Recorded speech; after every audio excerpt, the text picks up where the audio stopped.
Selamat pagi Bapak-bapak, Ibu-ibu, adik-adik yang tercinta dan dicintai Yesus Kristus tentunya. Selamat pagi Pak Pendeta. Ya, kita ucapkan syukur kita karena cinta kasih Tuhanlah yang mempertemukan kita dan mengumpulkan kita di sini. Untuk kita mulai segera, kita mau saat hening. Saat hening kita boleh berdoa untuk kita masing-masing agar kita hati dan jiwa kita ini tertuju hanya kepada Tuhan kita. Selamat pagi Bapak, selamat pagi Yesus, selamat pagi Roh Kudus. Terima kasih atas anugerah-Mu. Zaman telah berlalu, ku memuji, ku bersyukur, memuliakan nama-Mu. Allah Bapa, Putra, Roh Kudus, terima kasih.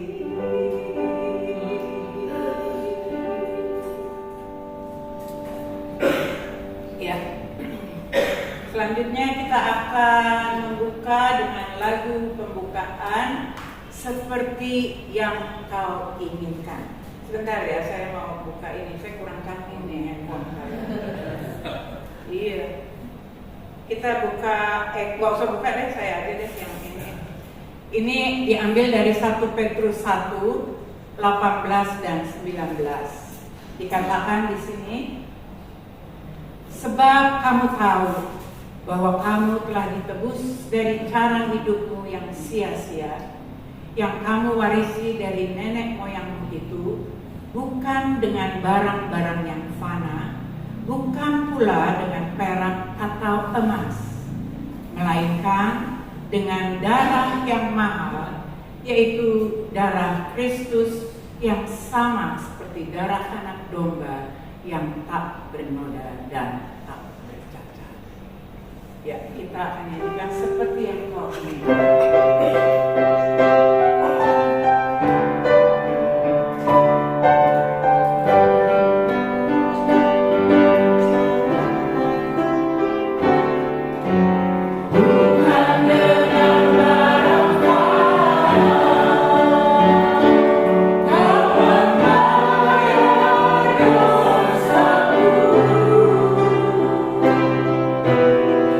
Dengan darah yang mahal,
berdoa untuk pokok doa bangsa dan negara.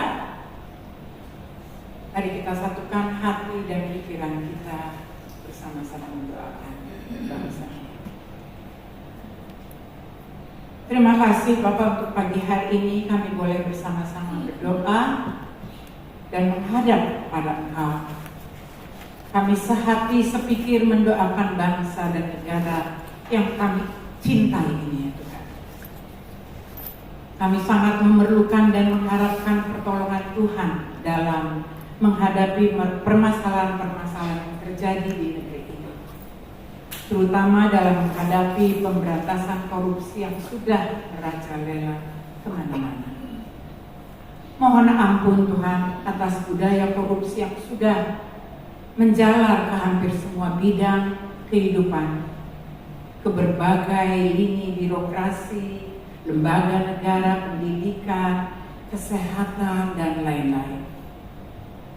Kami rindu Tuhan agar Tuhan menjamah hati nurani pada para pemimpin, khususnya aparat penegak hukum dan semua para pemimpin agar tidak bertindak sewenang-wenang dan tetapi justru melakukan setiap aktivitas dan kegiatan mereka yang diemban secara baik dan benar, dan tentunya dengan adil dalam menyelesaikan segala perkara yang semakin pelik ini. Kami juga berdoa untuk keresahan sosial. Banyak orang yang kehilangan pekerjaan. Begitu juga bagi para lulusan yang baru selesai, agar mereka bisa diberikan peluang kerja, agar bisa menafkahi keluarga mereka, dan juga mereka bisa menatap masa depan mereka dengan jelas dan tetap semangat. Berikan mereka kepintaran, kecerdasan, kreativitas, dan boleh meningkatkan skill tentunya Tuhan, dan disertai juga kejujuran yang hanya datang dari Tuhan. Kami memohon juga ya Tuhan agar memberikan hikmat bagi kementerian atau para pemimpin yang terkait agar dapat menciptakan lapangan kerja yang memadai dan baik. Begitu juga tentang perekonomian di negara kami ini ya Tuhan. Tidak lupa kami memohon pertolongan Tuhan atas perekonomian negara kami yang terdampak oleh perekonomian global. Tolong Tuhan agar semua upaya dan mungkin juga seperti nilai tukar rupiah dan daya beli masyarakat teratasi dikarenakan fluktuasi ekonomi dunia. Kami berdoa agar Indonesia mampu mengoptimalkan sumber daya dalam negeri, baik pangan, industri, energi, dan lain-lain, agar dapat dijalankan dengan baik, sehingga tidak terlalu tergantung pada kondisi global terus-menerus. Dan begitu juga arus investasi dari luar negeri ya Tuhan bisa masuk ke Indonesia dan dapat membawa manfaat yang berguna bagi bangsa Indonesia.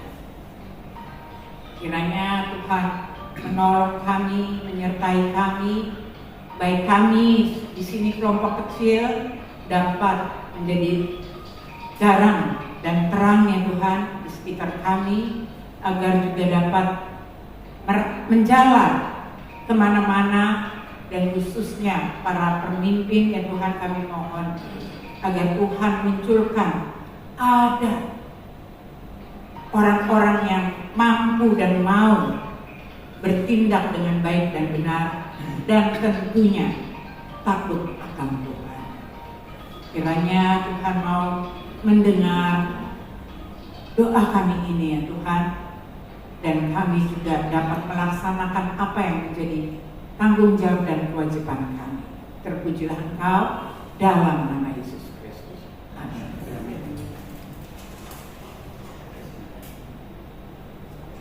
Ya, kita akan memasuki pembacaan Mazmur 2 ayat 1 ke 12 yang dibacakan oleh Ibu Meke Mirawati yang pakai baju polos katanya, meragam-ragam.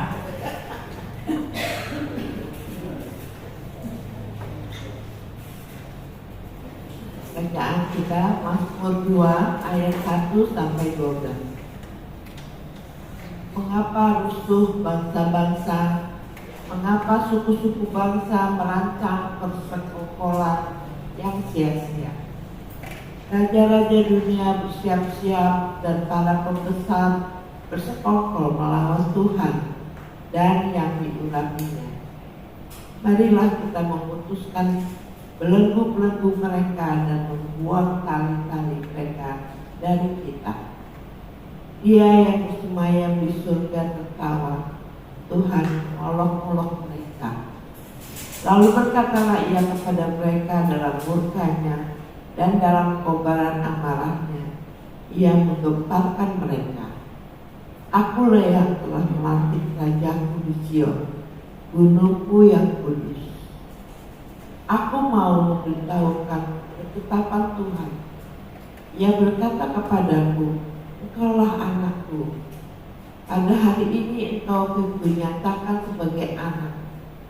Mintalah kepadaku, maka bangsa-bangsa akan kuberikan kepadamu. Menjadi milik pusakamu dan ujung bumi menjadi kepunyaanmu.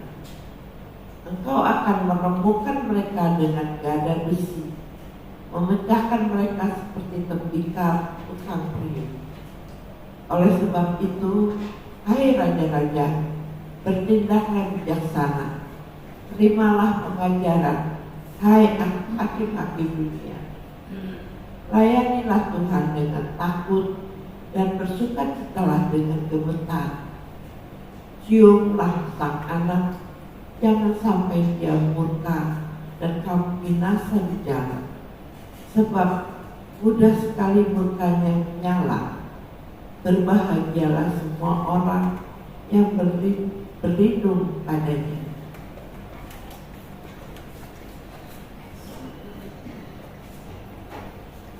Terima kasih Bu Mega.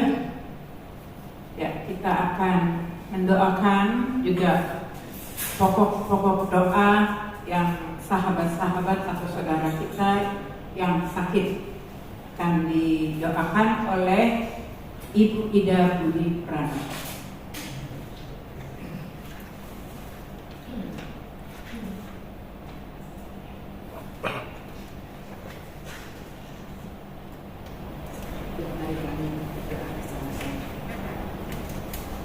Tuhan, kami mengucap syukur karena pagi ini Engkau telah memberi kami kesehatan untuk memulai hari ini dengan sukacita.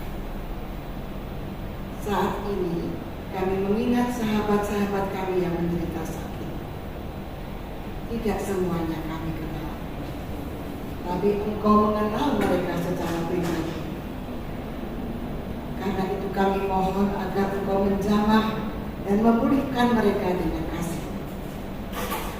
Dan meskipun tubuh mereka lemah, biarlah jiwa mereka dikuatkan dalam penantian akan penggenapan rencana-Mu dalam hidup mereka. Khusus pada hari ini kami berdoa untuk Bapak Rudi Tobing, Ibu Simatupang, Bapak Titus dan Ibu Williamti, Ibu Ina Tamrin, Ibu V. Kadarusman, Bapak Sri Wiono, Bapak Sihite, Bapak Agus Tangyong, Bapak Daud dan Ibu Nora, Ibu Siwi Raharjo, Ibu Ovi dan Bapak Tangkas, Bapak Suwandono, Ibu Erli, Ibu Ani, Ibu dari Penatua Natalia Panjangan, Saudara Markus yang sedang kemoterapi, Ibu Lili Andreas tadi Parakan Sana, Ibu Dorimina yang menderita kanker, Kak Astrid yang juga menderita kanker, Bapak Wirya dan Ibu Enda, Ibu Yohana Silvanus, Ibu Rike, Bapak Supedi, suami Ibu Enda, Pendeta Emeritus Tumpal Tobi, Ibu Elizabeth Sianturi, dan Ibu Julanda. Tuhan, kami juga ingin mendoakan keluarga atau para pendamping yang merawat mereka. Berilah mereka kesabaran dan kasih dalam melayani sahabat-sahabat kami. Berkatilah jerih payah mereka dengan kesehatan dan penghiburan dalam pekerjaan yang melelahkan ini. Kami juga berdoa agar Engkau mencukupi kebutuhan sahabat-sahabat kami, terutama dalam keuangan, sehingga mereka tidak kekurangan dalam perawatan dan pengobatan mereka. Terima kasih Tuhan atas pemeliharaan-Mu dalam hidup kami.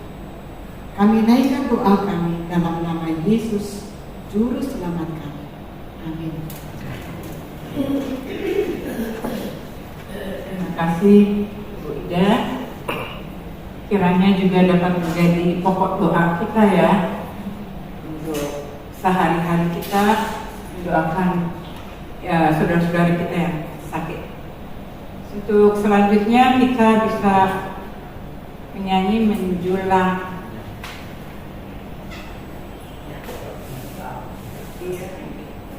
ya, nyata atas Bukit Kala.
sebagai terang benderang yang memancarkan kasih dan keagungan dari Tuhan Yesus kita yang di Bukit Kalvari untuk penebusan dosa.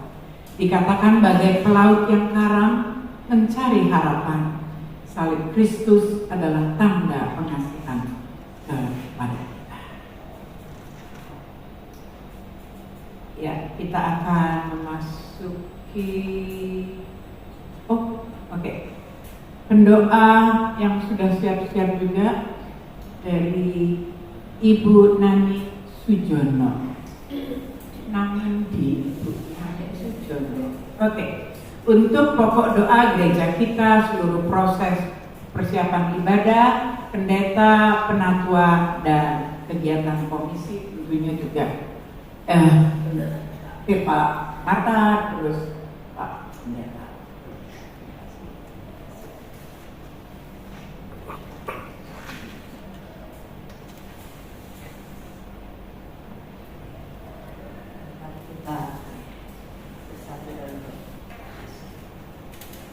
Tuhan Allah Bapa kami, dari kerajaan surga, Allah yang kami panggil di dalam nama Tuhan Yesus. Bersama-sama kami ingin berdoa untuk gereja kami, GKI Pondok Indah. Kami berdoa Tuhan, kiranya Tuhan memberkati para hamba-hamba Tuhan, para pendeta di tempat ini. Kiranya Tuhan berikan hikmat dan kebijaksanaan untuk boleh memimpin jemaat-Mu yang begitu banyak di tempat ini Tuhan. Kiranya pendeta-pendeta kami ini boleh Engkau berkati dengan hikmat kebijaksanaan untuk boleh memberkati juga jemaat-Mu yang banyak, dan sungguh ingin mendapatkan berkat pertumbuhan di dalam iman mereka semua yang hadir di tempat ini, di gereja-Mu ini Tuhan. Kami berdoa untuk para penatua juga dan para pegiat semua di tempat ini yang juga mendampingi para pendeta yang Kau tempatkan di tempat ini. Bapak, kami berdoa juga untuk seorang hamba Tuhan yang akan juga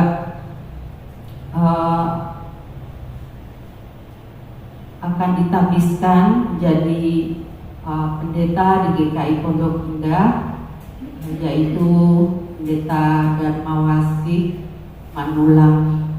Untuk proses persiapan ibadah peneguhan terhadap pendeta yang akan bergabung di GKI Pondok Indah ini, kiranya Tuhan memberkati persiapan semuanya itu untuk para pendeta dan penatua dan semua panitia yang akan persiapan peneguhan ibadah ini. Kiranya Tuhan sendiri yang akan menolong kami untuk mempersiapkan semua itu dengan baik dan memuliakan nama-Mu. Bapa, kami juga berdoa untuk kegiatan komisi dan sekolah Tirta Marta. Kami berdoa kiranya Tuhan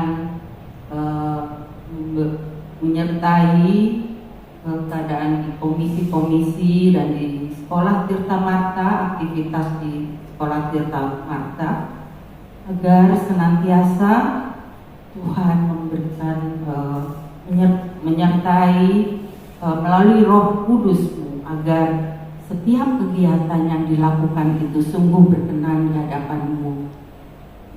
Dan pada hari ini Tuhan, kami berdoa untuk Pendeta Emeritus Rudianto Jaya Kartika yang akan memberikan firman-Mu di persekutuan doa kami ini.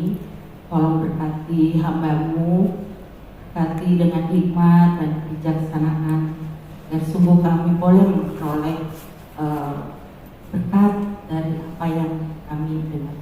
Terima kasih Tuhan, hanya di dalam nama Tuhan Yesus kami panjatkan doa dan permohonan kami. Amin.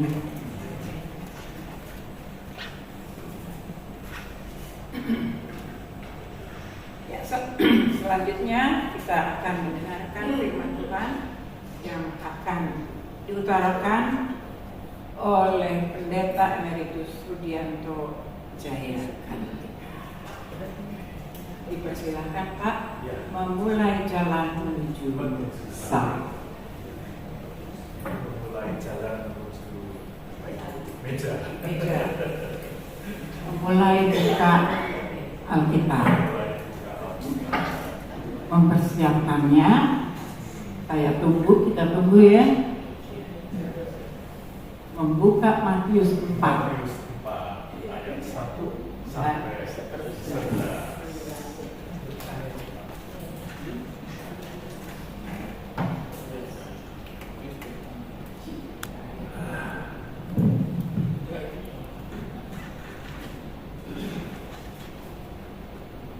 Baik, selamat pagi teman-teman. Kita baca dulu ya firman Tuhannya. Tadi sudah didoakan oleh Ibu Nani. Terima kasih. Jadi tidak perlu saya berdoa lagi gitu ya. Nanti Tuhannya bingung. Tadi sudah doa kok doa lagi itu mau yang mana gitu, ya kan? Nah, tema kita menarik hari ini adalah memulai jalan salib. Ya. Matius 4, 1 sampai 11. Teman-teman bisa melihat di layar karena saya tidak bisa melihat kecuali saya membelakangi teman-teman kan nggak bagus gitu, ya kan? Jadi saya pakai Alkitab. Ya. Mari kita mengikutinya bersama-sama.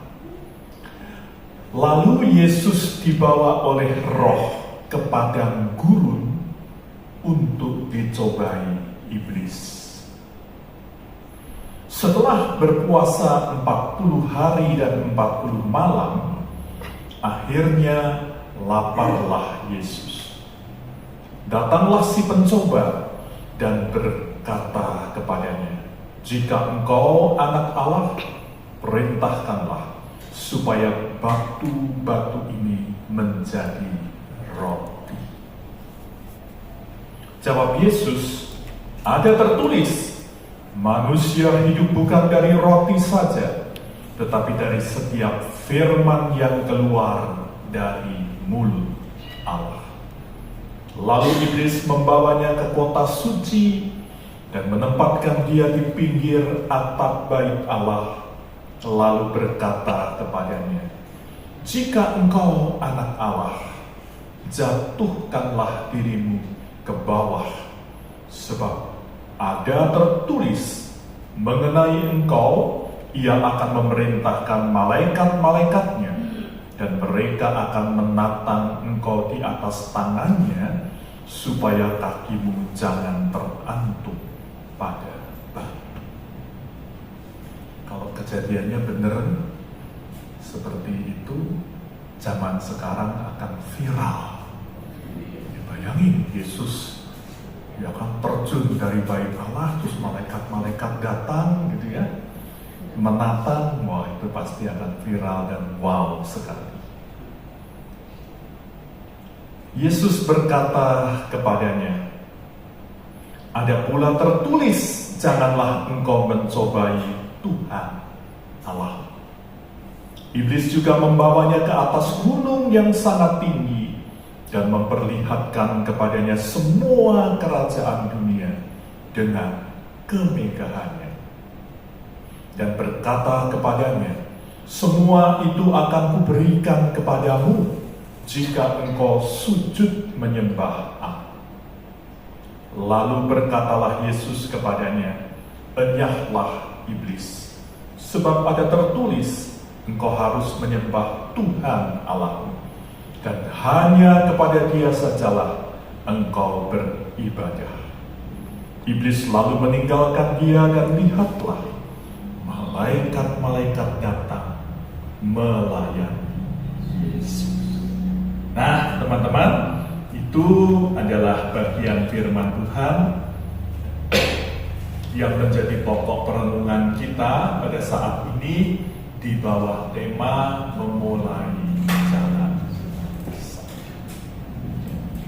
Teman-teman, sangat menarik kalau kita memperhatikan di dalam Injil baik Matius, Markus, ya, Lukas, bahwa perjalanan karya Yesus menuju ke salib dan Bukit Golgota serta Paskah, ya, kemenangannya itu dimulai dari padang gurun, bukan dari tempat yang ramai.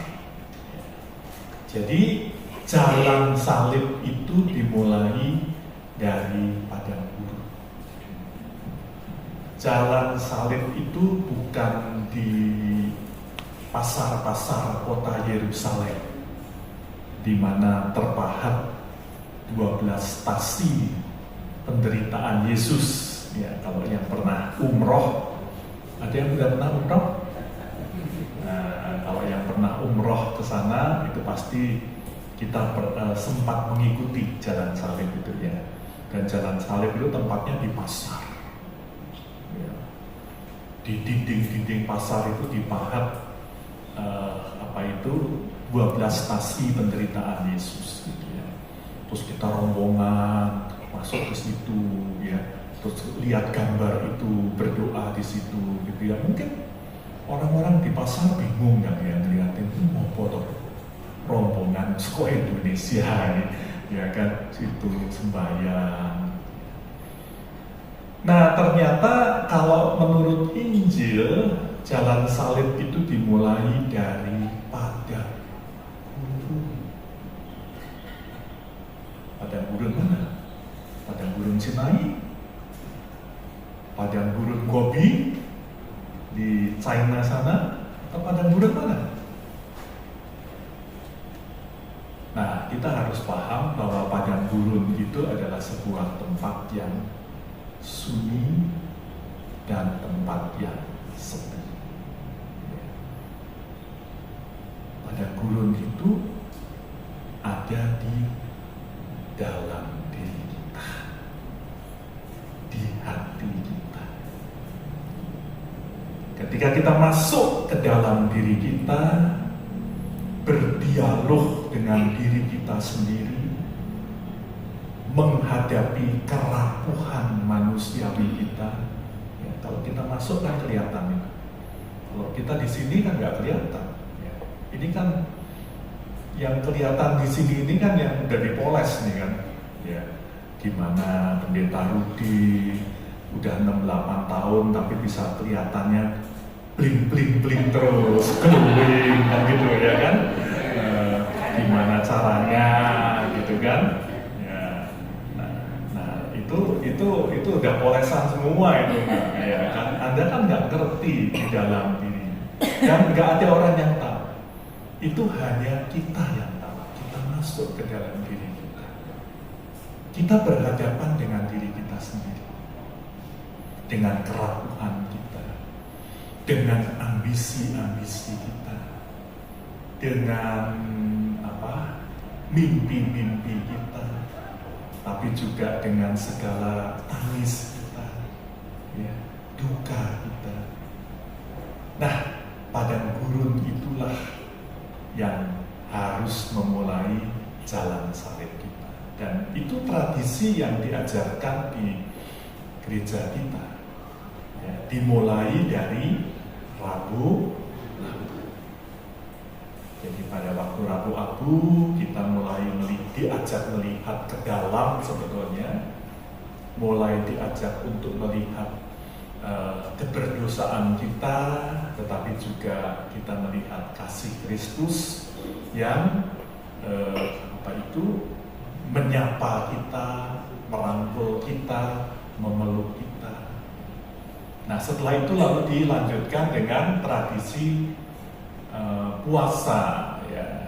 Ada yang mau puasa boleh, dalam arti nggak makan nggak minum, tetapi puasa yang sebenarnya bukan hanya soal makan minum.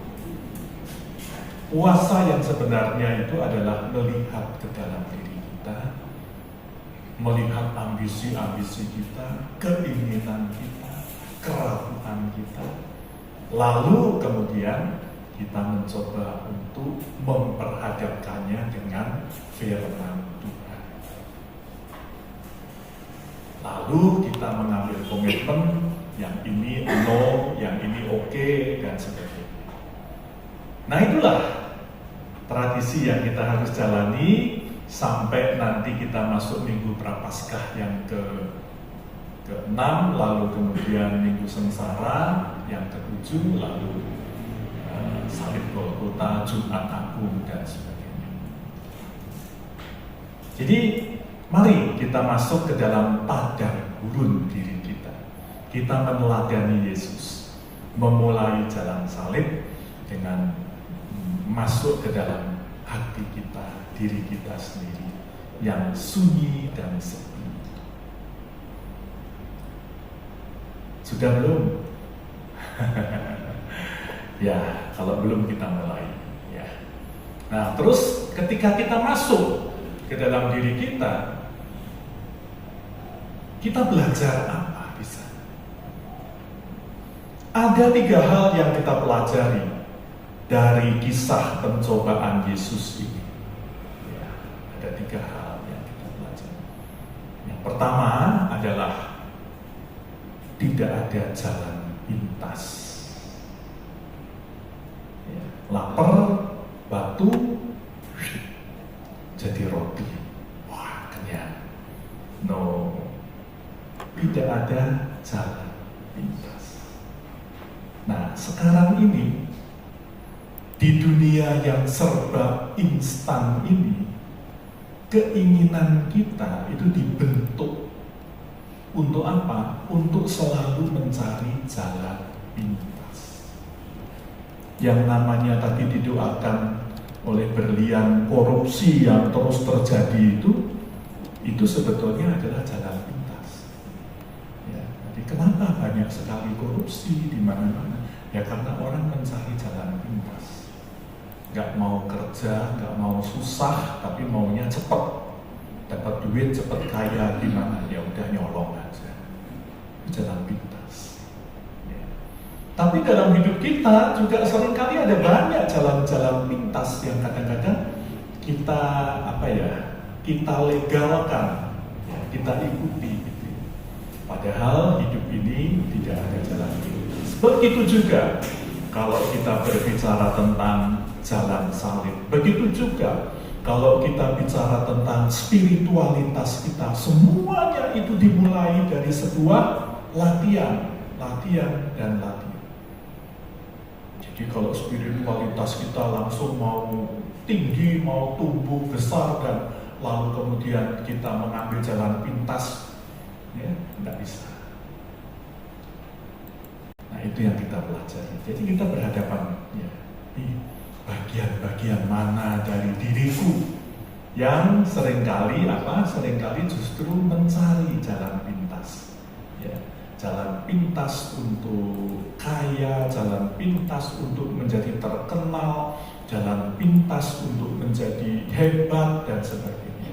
Tidak ada. Semuanya dimulai dari melatih diri kita sendiri, dan itu yang Yesus lakukan. Makanya Yesus mengatakan enggak. Lapar, batu, mau disulap jadi roti. Enggak. Tidak bisa. Yang kedua, teman-teman, jalan di padang gurun, jalan salib itu adalah jalan yang sunyi dan sepi. Jalan yang jauh dari, kalau sekarang ini dari riuhnya keterkenalan, ya, riuhnya viral di mana-mana. Kehebatan, ya, keterkenalan kita itu tidak dibangun dari sesuatu yang viral seperti itu. Nah, itulah yang kedua. Ketika Yesus diminta untuk terjun dari bait Allah, saya bayangkan itu benar. Kalau itu yang terjadi viral di mana-mana. Dan dalam hidup sekarang ini kadang-kadang kita mencari jalan yang seperti itu. yang wah, yang viral, yang terkenal, yang hebat. Di mana-mana. Anak-anak muda juga mencari yang seperti itu.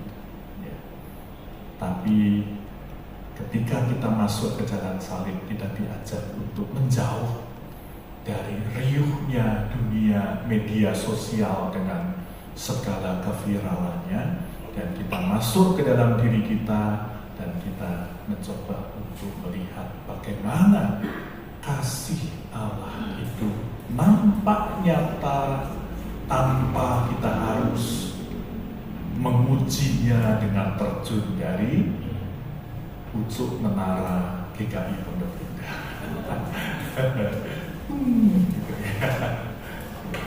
Kita percaya bahwa Allah tetap hadir dan terus memelihara kita, menyertai kita, ya.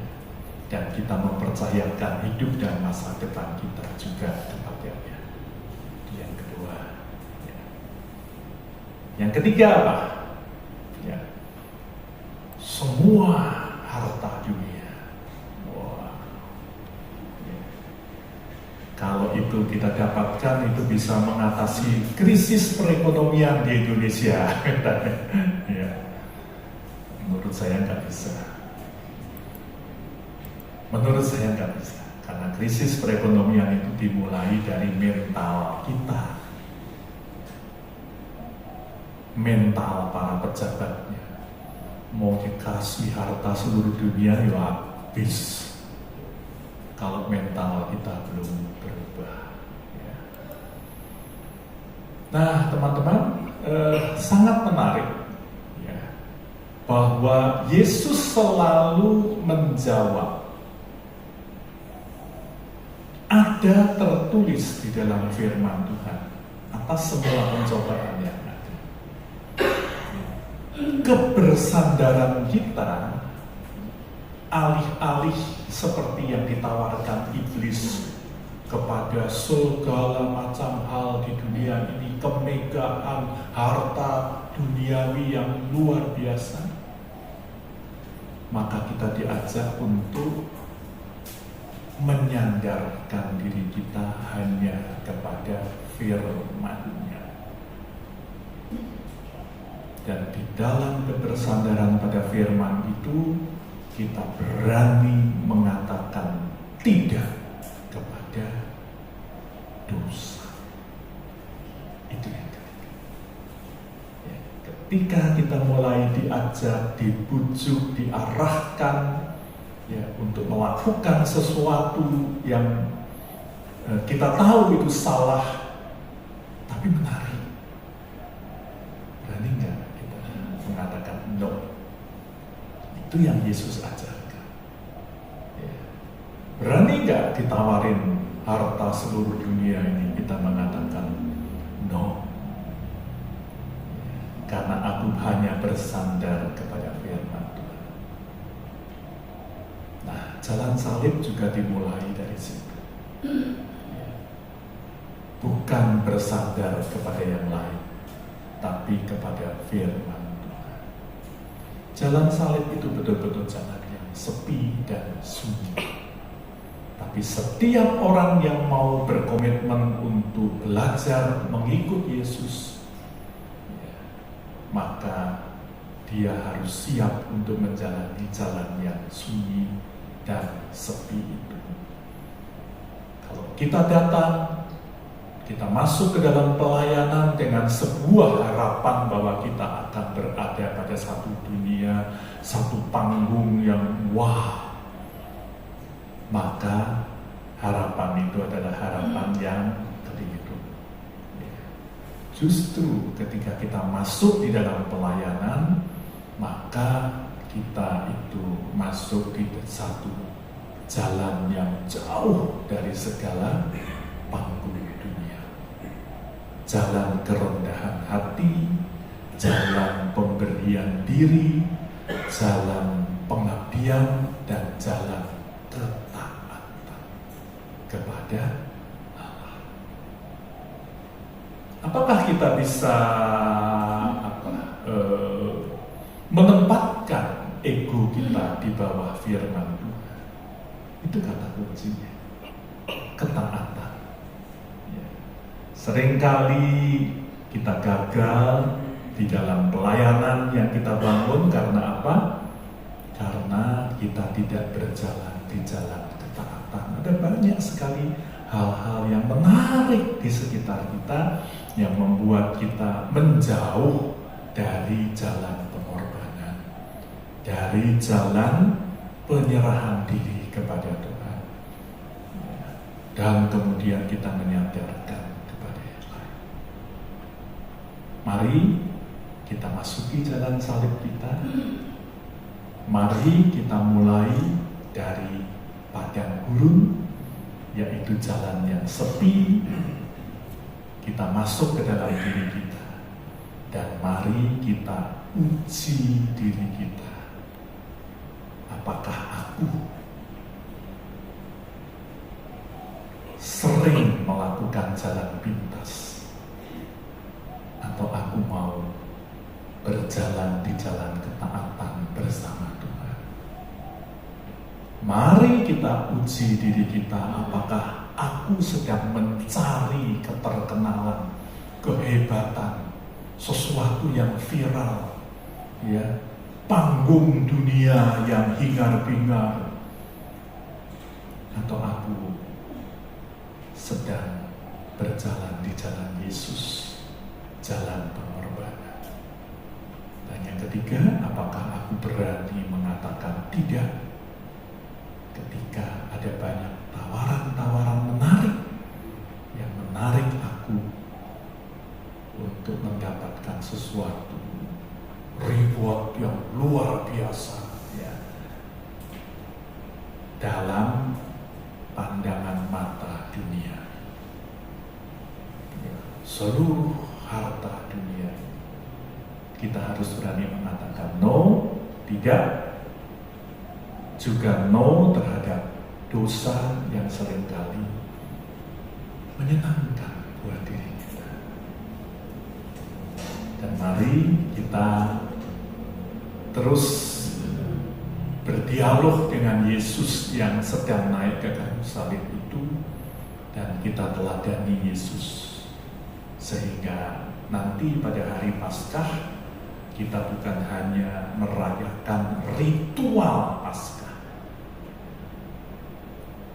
Banyak loh sebenarnya yang orang-orang itu yang hanya melakukan ritual saja.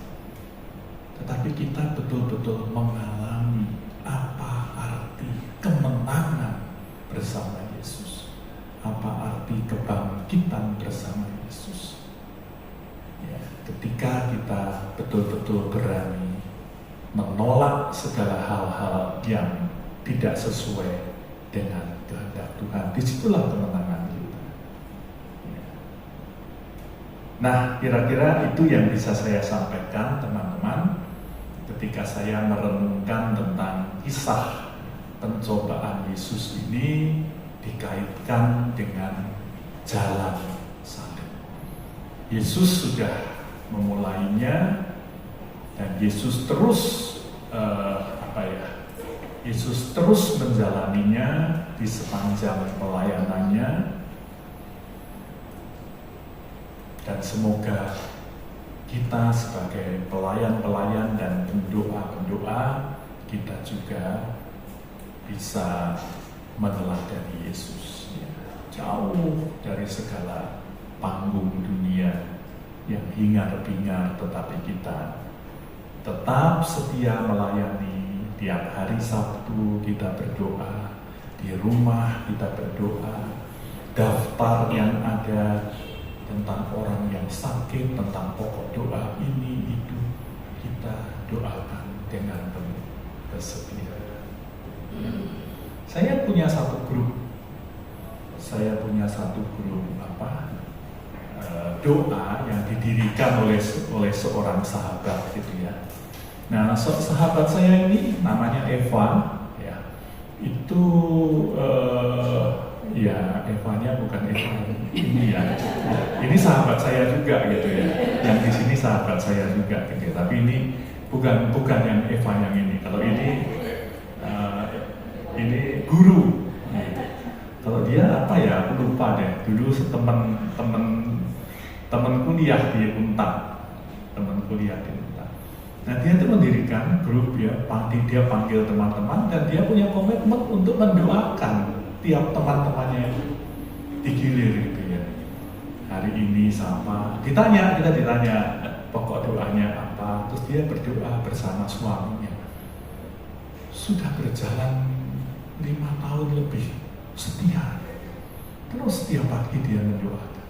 Luar biasa loh si Evan, teman saya. Ya, saya sampai kagum sekali. Dan tiap kali saya sampai kadang-kadang lupa karena kan nggak selalu baca WA itu dia tulis lagi. Gini gilirannya Bapak.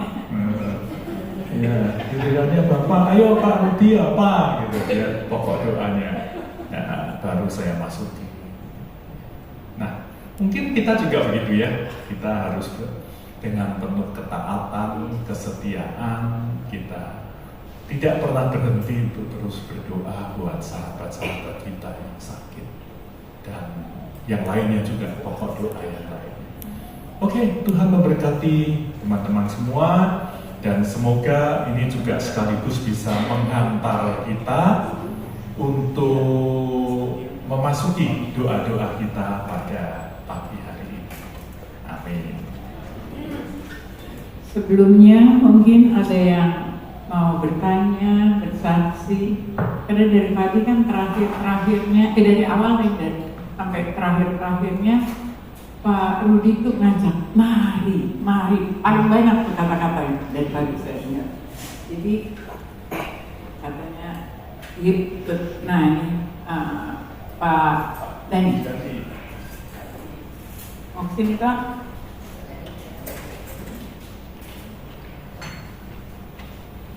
Ya, terima kasih Pak Rudi. Dalam salib ini, dalam kesempatan pagi ini, jalan salib bagi saya salah satunya adalah kita mendoakan teman-teman kita yang sudah menitipkan di kotak doa, supaya kita mendoakan masing-masing. Ini kebetulan ada Bu Iga juga udah hadir jadi panitia.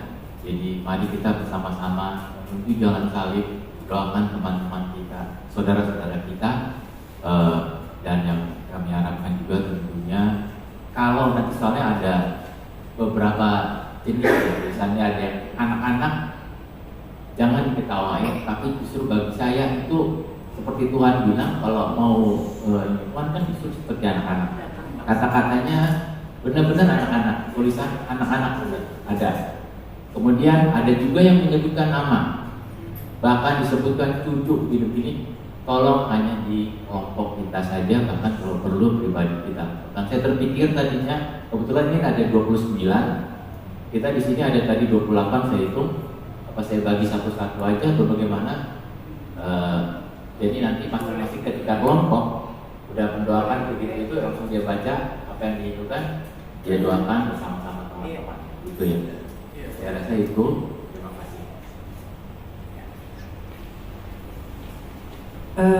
Yang kita bisa lakukan itu ya, dipraktekkan langsung. Ada lagi? Ya, Pak. Dari situ. Oh, ini ya. Lebih panjang. Ya, Pak Rudi, saya mau bertanya mengenai perikop ini. Ini kan ada dialog antara Tuhan Yesus dan iblis. Kalau kita membaca dari Kejadian, kelihatan sosok iblis itu merupakan ular, seperti ular yang menggoda Adam. Dan sini saya belum bisa membayangkan sosok seperti apakah iblis itu. Apakah hanya seperti ilusi saja Tuhan Yesus dibawa padang gurun lalu berdialog berbentuk kapal roh itu, karena hal ini juga akan dialami oleh kita dalam pergumulan sehari-hari. Ada kuasa-kuasa sesuatu yang mengganggu perjalanan kita. Apakah kita iblis? Justru dalam pelayanan kita, pergumulan ada dan iblis selalu menggoda kita dalam bentuk pemikiran-pemikiran. Nah, dalam percobaan di padang gurun ini, iblis itu berbentuk apakah? Sehingga terjadi dialog dan dicatat oleh Matius. Ya, apakah berbentuk roh ilusi cuma itu saja sebagai awal permulaan dan dia harus melaksanakan tugas dari Bapaknya di surga. Demikian itu.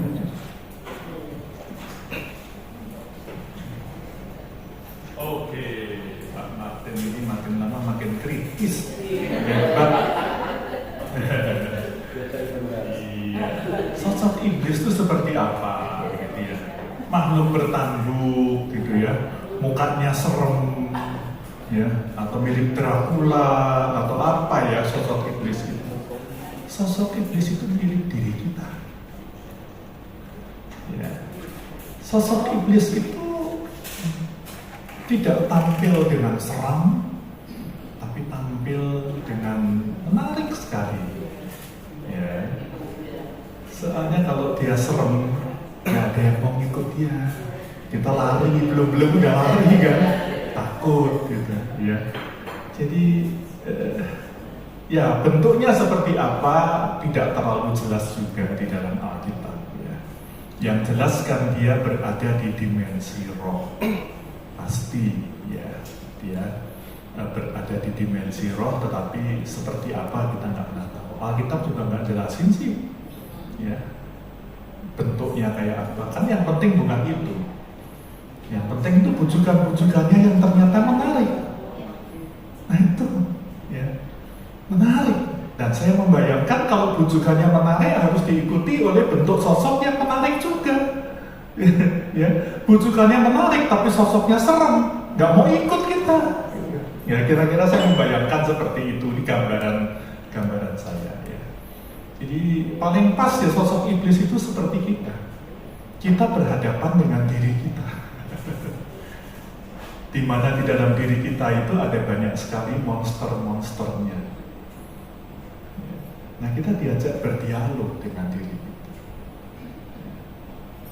Sering kan monsternya tiba-tiba keluar kalau lagi emosi. Itu kita monster itu kan gitu kan? Ya, lagi di jalan raya, lalu kemudian tiba-tiba dipotong sama orang, terus langsung lah monster metu meneh. Ya, jadi kita itu punya monsternya masing-masing. Termasuk saya, ya punya monsternya masing-masing. Nah kita diajak untuk kembali berhadapan dengan diri. Nah monster-monster ini kadang-kadang tampil dengan tadi. Kalau dalam konteks kemarahan, emosi tampilnya memang agak mengerikan gitu ya. Tapi dalam konteks bujukan-bujukan itu tampilnya menarik, ya menarik. Ayo gini. Itu loh di sana indah sekali. Ya. Jadi dia bekerja melalui ambisi-ambisi kita, dia bekerja melalui nafsu-nafsu kita, dia bekerja melalui keinginan-keinginan kita. Ya, tapi nggak tahu Pak kalau ditanya persisnya sosoknya seperti apa. Yang jelas iblis berada di dalam dimensi roh. Jadi kelihatannya itu dia menjadi saingan dari Yesus ya, dan mengatakan dia menguasai dunia ini. Seolah-olah dia menantang Yesus gitu. Dan ada dua pihak yang ditanya di ketika itu. Menguasai dunia ini apa ya? Menguasai. Ya, nanti saya menguasai, kalau kamu taat pada saya akan menentukan kekuasaan dunia ini pada itu. Ya, kerajaan dunia semuanya. Ya, memang dia penguasa dunia, bukan penguasa surga. Jadi dia memang apa ya? Ketika dia jatuh dan dibuang ke dunia, maka dia menjadi penguasa dunia. Ya. Tapi bentuknya kayak apa nanti? Ya, tapi dia memang menguasai. Dia bisa memberikan segala sesuatu yang terkait dengan dunia ini, keindahannya, kewahannya, kewawannya, itu semua dia bisa berikan. Ya, termasuk jalan pintas yang ditawarkan, ngapain susah-susah, jalan pintas saja gini. Ya. Ngambilnya yang banyak, jangan takut di penjara. Ya, karena penjara di Indo itu enak katanya, ya kan? Lah yuk, kamu dengan korupsi cuannya berapa triliun, kamu sisihkan aja 1 triliun, itu kamu bisa hidup di penjara dengan nyaman, ya bisa keluar penjara dan sebagainya, dan ya sisihkan 1 triliun aja udah nyaman. Nah yang cuannya berapa? Ada 10 triliun mungkin.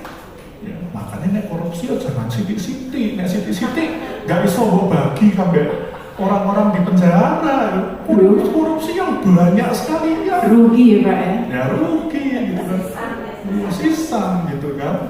Wah, ambil sebanyak-banyaknya terus sisihkan aja 1 triliun buat orang di penjara. Wah ini sudah disetan nih. Ya begitu Pak. Kira-kira seperti itu sosok iblis itu gitu ya, wujudnya itu kayak gitu ya, wajahnya ya wajah yang pasti nggak serem lah gitu ya. Ya dia seorang penasehat, seperti seorang penasehat yang mengarahkan kita untuk mengambil jalan pintas. Begitu Pak Martin ya, mudah-mudahan bisa menjawab. Iya. Oh saya pikir Pak David ngopi. Oh gitu.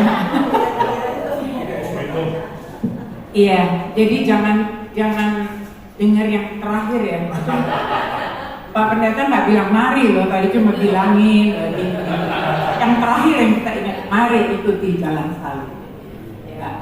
Jadi kalau saya pikir ya Pak ya, itu gambaran ya Pak ya, bahwa Yesus itu wujud manusia dan itulah roh-roh yang menggoda dia. Persis seperti kita manusia nggak lihat wujudnya, tapi dia bisa masuk ke wujud seseorang atau sesuatu, tetapi menggoda kita. Sebenarnya kan gambaran hidup kita itu sebenarnya Pak ya. Ya. Jadi yang menarik loh katanya itunya iblisnya. Jadi hati-hati kalau yang ada yang terlalu manis, terlalu keren, terlalu menggiurkan, terlalu besar jumlahnya. Jangan ikutin yang tadi Pak Pendeta bilang bahwa untung rugi juga dihitung. Gue mesti sediain berapa untuk gua aman nanti. Benar Pak, saya ke penjara Sukamiskin itu, penjaranya juga enak Pak. Ada tenis, ada apa gitu. Karena itu yang banyak yang tadi kata Pak Pendeta. Tapi jangan diikutin ya. Enggak. Itu jangan ikutin aja ya. Dari pagi soalnya dia blingsatan terus Pak. Berarti dia sedang berdialog dengan monsternya dia. Oh itu ya. Saya juga, kita semua lah punya monster masing-masing. Iya kita punya. Karena kita senang terkenal, kita senang kekayaan, kemegahan dan lain sebagainya. Tapi kita diingatkan lagi jalan salib ini, dan tepat sekali apa kata Pak Pendeta tadi, bahwa kita harus buat evaluasi dan masuk ke dalam gurun kita masing-masing. Kita kan sok gaya keren-keren kan sekarang. Saya juga Pak agak poles-poles Pak sedikit Pak, tapi dalamnya juga nggak gini-gini amat Pak. Ada di sini perlu lah. Nah, jadi kan hati kita yang tahu ya. Dan itulah pergumulan kita bisa nangis sendiri, kita bisa kecam diri kita sendiri. Tetapi persegi depan kita kayaknya oke. I'm not really okay, but I'm okay. Itu the same time. Ya. Mau lagi Pak? Jadi kalian mau kerja mau perayaan kerja. Iya. Lalu Sabtu sama Bang Kami mengunjungi BNN, ya, ternyata kami melihat suatu program terbesar justru di anggota DKI. Dan kelas sekarang ada dua, dia tergoda. BNN itu tempat pusat rehabilitasi narkotika. Saya mengatakan itu juga bahasa Inggris ya Pak. Dan dua aktivis ini sama kayak kita, sama kayak beliau sama saya. Tapi ternyata gampang digoda oleh sang iblis. Karena nabi itu kan sangat nikmat sekali, mendirikan segala pergumulan sehingga dia melupakan semuanya itu. Jadi mungkin nanti kita ingatkan, kita jangan terlena dengan segala pelayanan, tapi itu ada kenyataan. Ternyata di dunia ini ada dua. Anggota kita dari GKI juga. Dan justru tetangga kita katakan kelas dua. Itu kesaksian saya, Pak. Terima kasih. Terima kasih Pak. Pak Martin ini yang sering melayani penjara-penjara. Mau ditanggapi Pak? Ya justru disitulah kita tampil menjadi sosok yang berbeda dengan mereka. Itulah tujuannya sebenarnya pelayanan ke penjara itu. Ya, kita menghadirkan sosok diri kita yang berbeda dan semoga itu menjadi sebuah teladan yang baik ya, buat mereka-mereka yang ada di dalam, sehingga nanti ketika mereka keluar ya mereka bisa meneladani kita. Saya kira itu ya. Pelayanan penjara kan intinya itu sebenarnya. Ya. Silakan Bu Eva. Berbeda dengan Pak Martin, kalau saya mengajarkan murid-murid itu untuk memandang salib. Salib itu kan tandanya positif. Jadi kita harus berpikiran positif, bukan berpikiran negatif. Selalu memilih, kalau kita harus, karena hidup adalah pilihan. Jadi saya nggak memilih untuk mengenal iblis, saya mengenalnya Yesus. Yesus itu salib itu positif. Ini contoh aja, saya termasuk orang yang sensitif, emosional. Tapi waktu SMA, saya sudah jadi juara karate, saya suka disuruh sama papa mengirim barang-barang karena usaha sendok aluminium, kirim ke toko-toko di Cirebon, bahkan ke Tegal. Kenapa saya anak sulung yang harus mengirim? Karena kalau mama yang ngirim itu suka ditolak, enggak ada bilangnya gini, uangnya enggak ada. Tapi kalau saya ngirim barang, saya akan bilang, si engkohnya akan bilang, no, duitnya kau bayar ya, enggak ada, duitnya enggak ada gitu. Lalu saya akan bilang, saya nggak bisa pulang kok kalau nggak bawa uangnya. Jadi saya berpikiran positif, saya mau nurut taat sama papa mama, ngirim barang, saya pulang bawa uang. Kadang-kadang harus tunggu sampai mau tutup toko, akhirnya dapat uang juga. Karena terus berpegang kepada salib itu, berpikiran positif. Jadi hidup kita tuh kalau suruh milih negatif atau positif, negatif kok ngeluh dan sebagainya, ya saya akan frustasi ya, ditungguin sendiri kan, nggak dipeduliin. Nah, tapi saya berpikiran positif, saya membantu papa mama pulang bawa uang, dan ternyata berhasil kalau kita berpegang pada Tuhan Yesus.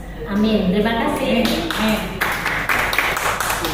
Jadi Bu Eva ini mirip ini perumpamaan Tuhan Yesus tentang seorang janda yang mencari keadilan. Ngadep ke hakimnya ditolak, ngadep ke hakimnya ditolak, balik tolak, balik meneng, gitu kan, ditungguin terus sampai sore, suwe-suwe tobat hakimnya. Ya sudahlah, tenang, kamu bebas tenang. Sampai bosan tuh hakim. Tapi Pak, mungkin dia lagi nungguin ini. Oh, gitu ya. Juara karate Pak. Masih muda kan nih, masih mendengarkan enggak? Boleh kesaksian sedikit aja. Sempat nggak Pak? Sebentar ya, boleh izin ya. Bisa cepat ya Pak ya? Karena waktunya nih Pak. Terima kasih, saya mau bersyukur pada Tuhan. Saya mengalami apa yang jauh dalam kehidupan, dan terutama sekarang saya lagi saya bilang bahwa waktu pada kita retret senior ya, senior sangat memberi kesegaran, karena saya selama itu sebelumnya berkumpul dan saya dalam keadaan yang labil dalam kehidupan, maksudnya dalam kerja, terutama kerjanya sedang naik tinggi, tetapi saya memutuskan bahwa Tuhan izinkan saya untuk beralih prioritas kehidupan saya. Jadi saya tidak perlu mengikutinya naik seperti itu dikatakan, tetapi saya mau lebih mengikuti Tuhan. Dan jadi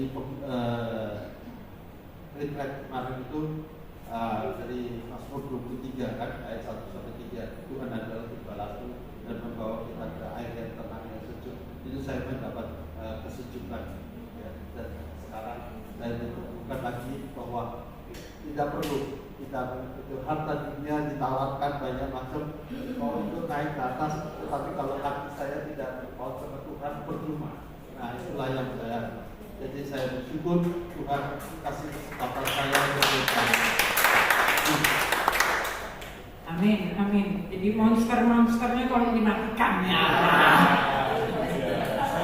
Ya Pak ya, mau kita nafsu marah sama Bapak juga ya, tapi tadi Pak biasa bilang enggak, kita kasih aja. Oke, jadi kita hitung ya. 9. Bapak 1, 2, 3, 4, 5, 9. Di sini. Bu Ida. Oke, 1, 2, 3, 4, 5, 6, 8, 9, 1.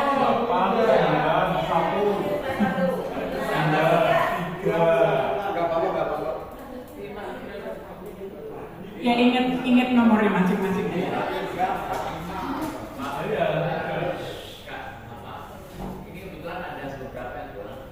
Oh iya. Oke, 8. Kita ulang ya. Tolong diingat dan gak usah tunjuk-tunjuk, diingat sendiri-sendiri aja. Nanti aku dari sini ke sini, ke sana. Gitu ya. Tadi kecil kan ikut kan, nah, kereta api itu ikut. Nah seperti itu. Oke Pak. 1, 2, 3. 4, 5, 6, 7, 8 Bu. 1, 2, 3, 4, 5, 6,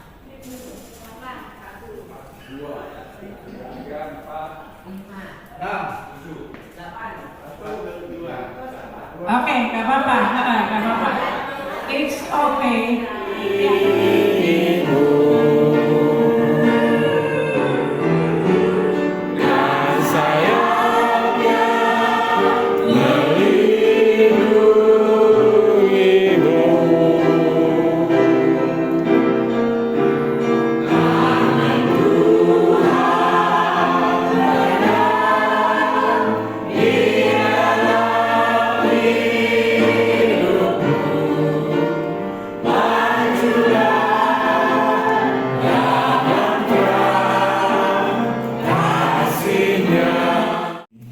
Bapa yang Maha Kasih, kami bersyukur untuk pelayanan yang Engkau terus percayakan kepada kami sebagai pendoa syafaat.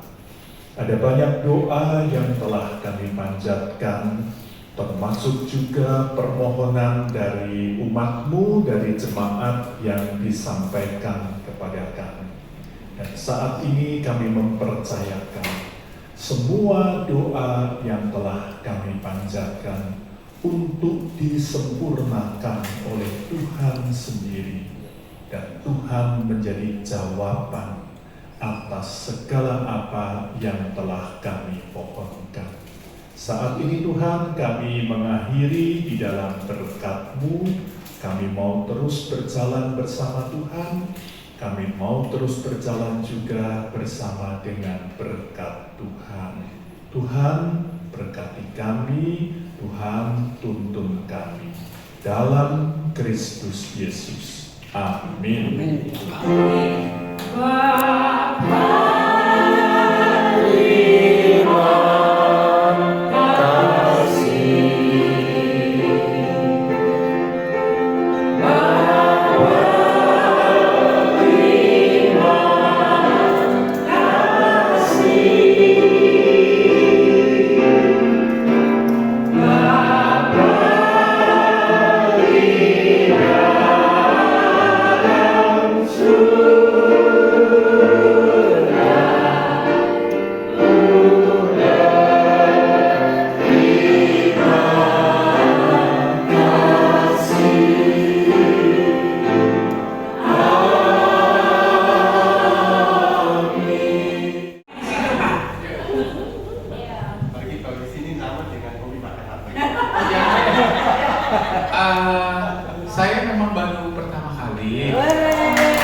terus si Bu Nani tuh kan, Iya. Rik ikut dong PDP, terus aku bilang, Bagus bro.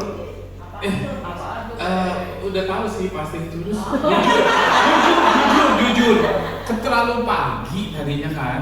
Satu, saya kan kadang-kadang bangun pagi cuman kadang-kadang aduh males. Kalau cari cuan jam 6 pun dia jalan. Bukan. Terus udah gitu yang kedua nih, jujur ternyata enak gitu ya. Saya kan padahal gue udah lansia bilangnya, udah usia pensiun. Saya tahun 60, tahun 60 lahirnya. Jadi cuma saya bilang begini karena selalu gaulnya sama yang muda-muda bilang, aduh gue males ikut PDP. Kenapa? Dia bilang kenapa? Tua-tua. Ternyata. Nah justru tadi saya bilang sama ibu siapa? Wika. Bu tolong disangkan nanti katanya tadi foto mau disampaikan. Note, tidak not only for apa deh? Yang lansia. Anak muda juga bisa ini. Harus dong berdoa. Iya, anak PDP dan juga saya tadi, aduh Roh Kudus tuh tadi turun banget nih. Saya tuh enggak bener. Ini saya ikut-ikutan nangis nih gara-gara dia. Padahal sederhana tapi apa ya, menyentuh. Ya benar-benar itu semuanya yang hadir ini pada saat ini ada Roh Kudus hadir. Saya tuh karena gambarannya juga luar biasa. Puji Tuhan. Iya, Tuhan luar biasa. Walaupun kadang-kadang kita pada maaf bahasa saya kadang-kadang pada rese juga ya. Pada tua-tua biasanya jadi bawel.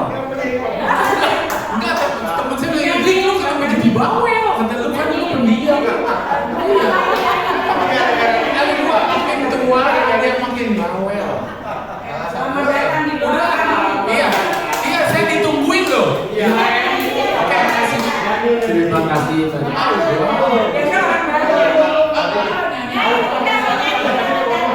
Karena waktu mendesak, saya tidak mau menyanyi. Jadi saya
Tuhan berkati.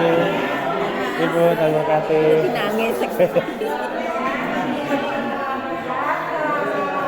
Ibu, Tuhan berkati. Datang terus ya, salam Iya. istri. Terima kasih. Ibu Eva, terima kasih. Setia ya. Iya, mari berani. Tuhan berkati ya. Aku doakan buat papamu ya. Ibu sungguh luar Iya. biasa. Ibu Tina, Iya, beri kekuatan. Pak Dani, Sehat terus. berkati. Terima kasih ya. Ibu, terima kasih. Sosial Salam media buat Pak juga Nurul. ya.